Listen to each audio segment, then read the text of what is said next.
Hey everyone, hope you're having a great week. Just wanted to touch base with you. I know it's been kind of crazy, especially across news feeds and television and social media or whatever. So I'm going to ask you this question: Is what have you been focused on this past 7 to 10 days? You know what I find interesting is that when the disciples spent with Jesus over the 3 year ministry, that of all the wonderful things that he did, raising the dead, healing the sick, recovering sight to the blind, walking on water, multiplying food, the disciples wanted to know how to pray. Because over that period of time, they learned and recognized the value that Jesus put on prayer. And when you're spending time in prayer, really what you're doing is that you're spending time with the Father so you can know the Father's thoughts. You want to hear the voice behind the voice. And what I mean by that is that when you're meditating and you're reading scriptures, is that you hear your voice saying it, but then what you're longing for is to hear the voice behind that, and that's the Father's voice talking to you. And it's such an honor to have that opportunity to commune with the Father, because then really that gives the Father access, because you are literally taking the time and effort to learn the Father's thoughts, making them your own, so then you can be the voice of the demonstrator of his goodness to this world. What I find interesting in John 17:21, where it says that all of them may be one. Father, just as you are in me and I am in you.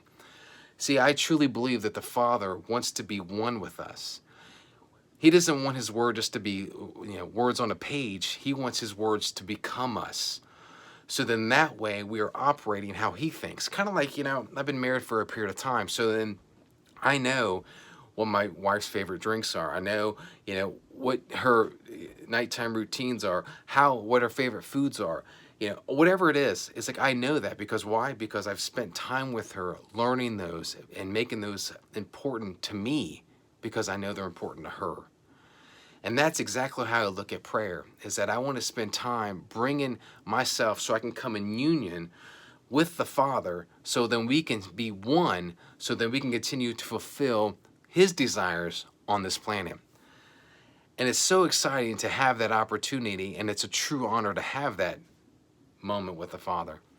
So that's what I'm asking you during this time frame, is that wouldn't it be good when you spend time with the Father and you're meditating on it and you're hearing God's thoughts, and how much more confident you would be when you hear those thoughts and you're like, okay, and you hear the Father say, hey, I want you to call so-and-so tomorrow.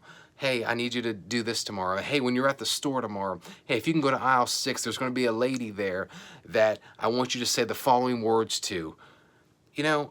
How confident would you be walking through your day knowing that you just heard from the Creator of all things, giving you direction and insight on what to do? And not only that, but for that individual at the store, you are a messenger for him that can make an impact that could completely change that person's life. That is, I mean, it's just phenomenal. That's what I'm saying about prayer time. That's why it's so important to get into that moment, just to be quiet. Take that deep breath and just be with the Father, because he wants to be with you. So over the next week, I want you to really think about your prayer time and say, is this just kind of a routine? Is it robotic? Am I really taking the time to really, where I can become more intimate with the Father, so that I can really take those thoughts and make them my own? Because that's what you want anyways, because he's your Father. You guys be blessed. I really appreciate your time. Thanks.